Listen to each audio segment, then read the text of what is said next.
Good morning, everybody. It's Dana Brigman. This is about the time that I would say I'm not going to make a video because my hair is wet, but I'm going to try to get over all that and just really talk to you guys real life to real life.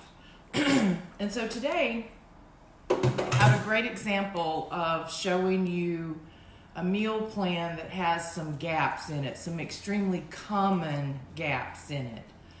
Unfortunately, one of the things that I often have to do with my clients is point out all the mistakes they're making. Excuse me. I try to do that with a lot of compassion and a lot of care because I know their intent is good. And in this case, this parent is really trying to feed her dog well. We met a few weeks ago for training lessons. We talked about the kibble they were feeding. We talked about home cooked or some of these pre-made raw base mixes like I use. And she decided to go the home cooked route, home prepared route, shall we say, because technically it's raw. But I think she missed the memo, maybe didn't read all the details, maybe the details didn't sink in, maybe just thought I'll try my best. And what happens is we wing it a lot of times and we make some very common mistakes. So I want to show you what she brought for her dog to stay with me for the week. We have little packs of hamburger, which will be his dinner. So this will go raw for him. We have a veggie medley, which she can rotate, right? We suggest rotating veggies around the seasons, but this particular one has spinach, zucchini, cauliflower, and quite a lot of carrot in there. So all great options. But she told me that she feeds this raw. I asked, are you steaming it? She said, no, just raw. We need to steam our veggies, right? Just a couple minutes so that we can chop them up. So this is not considered a fine chop. They are chopped, but it's not considered a fine chop. You really want to maybe run it through the food processor and break it down to help the body start the digestive process. So light steam, my grandma would call it blanching, and whir it through the food processor to break it down even further so that the body can actually digest this food.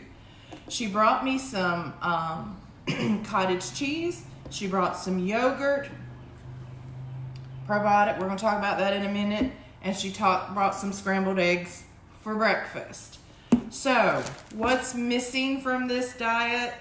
Quite a lot of things. If I feed this diet all the time without a lot of variety to it and without putting some additional, that's him, some additional pieces of the puzzle, then I'm going to have a diet that's really out of balance over the long haul.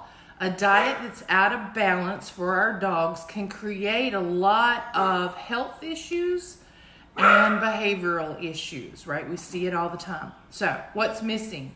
Calcium, omega, probiotic, digestive enzymes, and probably a good joint inflammatory supplement because he is a little bit older. So let's talk about those things. Meat. Ground hamburger has no calcium in it, none. You might get a little bit of calcium out of some of the veggies that we feed, but we're not going to get enough. So where do we get calcium from? Most often, in a true raw diet, it comes from the bone that the meat is associated with. So we can feed raw meaty bones. Some of you are not comfortable doing that. And when we start adding raw meat, whether it's pork, turkey, chicken, which I don't advise, hamburger, other types of red meats. Even if we were in the categories of lamb and venison, we're not getting calcium. We have to either add the raw meaty bone that goes with it, or we have to supplement it through something like eggshell powder or a calcium supplement. So you can save your eggshells that you made with your scrambled eggs, cook them in the oven for a little bit and make this powder out of them. I'll share the recipe with that later. It's super easy. So you got to add calcium, because what we have with meat is the phosphorus component. It must have its offsetting or its counterpart of calcium, and the ratios have to be balanced. It's typically 1 part phosphorus to 1 to 1.2 parts calcium. So a little bit of eggshell powder solves that for this recipe. We're missing omega. If you were feeding a chicken diet, only chicken, you're getting a ton of omega-6, which is known to be pro-inflammatory. We don't want that, right? Chicken is also an extremely common allergen. Chicken is also in Chinese medicine considered to be a hot protein. So when I start working with dogs with allergies, aggression, anxiety, arousal, chicken is one of the first ingredients to go. So where do we get good omega? Fish. Feed your dog based on weight, sardines once a week. So Poppy, 50 pounds, gets a can of sardines once a week. She also gets other fish in her diet, but sardines is an easy way to do that omega. It's not supplement, but put the omega-3 in the diet. So we want to sort of reduce the amount of omega-6, and we want to bump up the omega-3 that we're getting in our diet.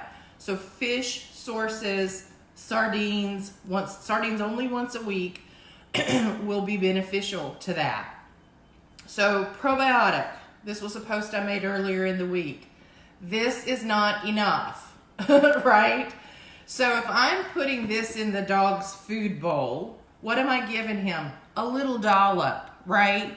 Maybe a teaspoon. He's a small dog.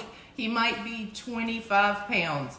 So he might get a tablespoon at max, a tablespoon, but that's not a lot of probiotic for our dog's digestive system. So we need to probably either add in fermented veggies or a good probiotic supplement. We can rotate and vary things around. Variety is a great thing to do, but we just got to make sure all the pieces and the parts are adequate in their amount to do what we think they're doing in the body. So in a yogurt kind of thing, we are getting a type of probiotic, right? When we look at a Life 9 probiotic, for example, I don't have it out here, but a supplement that I use for myself and dogs, it's got 9 strains of different probiotic sources and 17 billion cultures. So that's part of what we have to look for, is how many strains, what are those strains, and all the culture, and is that culture actually staying alive from the time we acquire it and get it into the gut. So that's an important thing. There are even probiotic types or strains that are targeted at certain ailments, shall we say. So for example, if your dog has leaky gut, there are a couple of probiotics you want to make sure are included in the probiotic sources that you're feeding. And it's probably not going to be in your yogurt. Dairy, not bad. Great protein source. I use it as a day off the red meat clock, so to speak, right? So my dogs get a dairy meal once a week, maybe twice on that day. And that's so that we give the digestive system time off the clock. The kidneys, the liver, the digestive system, they all have to handle that red meat. Great for our dogs, but if we can help the digestive system take a break, relax a little, and not have to work so hard, we are doing good things for our dog's gut health. So dairy's okay once a week. If your dog got some issues with dairy issues, then we'll look at other solutions. So what else is missing? Digestive enzymes. When our dogs have been fed kibble long term, and most of them have, mine were too. I mean, it's what I fed for a whole lot of years. Basically what happens is the dog's body turns off its natural ability to digest whole real foods. And so it takes a while for that gut health to sort of get back into balance and to get all of those things working. So when we are making a transition to whole real foods from a kibble-based diet, we need to support the digestive system with digestive enzymes to help the body break down all of those things. Digestive enzymes are really beneficial in the pancreas to help break down fats, to help break down sugars. If you have a dog that you're worried about pancreatic issues, this is something we can talk about. We often worry and panic that it's all about the fats with pancreas issues. It's not. It can also be the high carbohydrate, highly sugar-laden diets. And what I see more often than not when I do the analysis with somebody is that their foods are 40% or more, lots of them 50% or more carbohydrates. So digestive enzymes are really beneficial to help your dog's gut do its job better without having to work quite as hard. Even for our aging pets, they may start to challenge, or to have challenge, shall I say, with the ability to extract nutrient out of the food that we're giving it, even when it is whole food. Because the aging process changes things, and the digestive system will struggle a bit more for some dogs as we age. True for you too, right? None of this is different for any of us. So a lot of times we will look to add additional digestive enzymes to even the best of raw diets as our pets age and as we perhaps see ailments start to present itself. And then the other thing, there's two more things. One is a joint supplement. I think all dogs need to be on a good joint supplement as soon as they hit maturity, right? Especially those giant breed dogs like Danes, Dobermans, German Shepherds, Golden Retrievers, these bigger dogs that are predisposed to hip and joint issues. Start young. Start supporting these systems of the body young. If we wait until they show us pain, we have waited until damage has started. Inflammation in the body can lead to a lot of problems. And so even if you just make I'm pointing at my refrigerator, which you can't see, but even if you make a recipe like golden paste, you can be adding some benefit to your dog's body. Now, if he's on medications, we want to check for any sort of counter type indications, contraindications. But for most dogs, adding golden paste to their diet is super affordable, super easy, other than the fact it'll stain everything yellow. Adds a lot of benefit to your dog's diet. And then in every homemade diet, in every kibble diet, if that's where you're going to stay, I want you to look at a good vitamin mineral supplement. This just happens to be a sample size of the Endurance that Volhard makes. It is an excellent source of whole food vitamin mineral supplementation. So this will fill in my gaps of any of the vitamins, mineral, amino acids. Think taurine with some of our concerns with diets that have these new issues with links to, and that's a whole different discussion. It is not necessarily a direct indicator, but a link to what they're calling dietary associated dilated cardiomyopathy.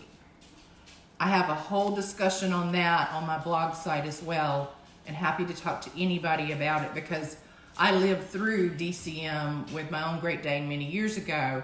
So when all this started, this became a really important topic for me to understand. So you've got options. Whole food is fantastic. And I would love to see all of you at least supplementing your whole foods periodically.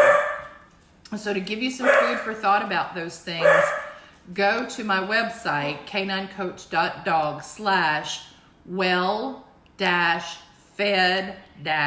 K9, letter K, number 9. So well-fed-K9. And there is a blog section, right? It's free. Just go look at it. But it talks a lot about things like, can I give my dogs eggs? How do I make eggshell powder? Is dairy okay? Is yogurt okay? There's a lot of stuff out there that will help you as you start trying to supplement your dog's kibble or start to transition them into whole, real food meals. If you have any questions, let me know. I see a couple of posts. Nope, that just says they're watching. So if you have questions about this, let me know. And if I can help you with your dog's diet, it's kind of what I love to do. So talk to you soon.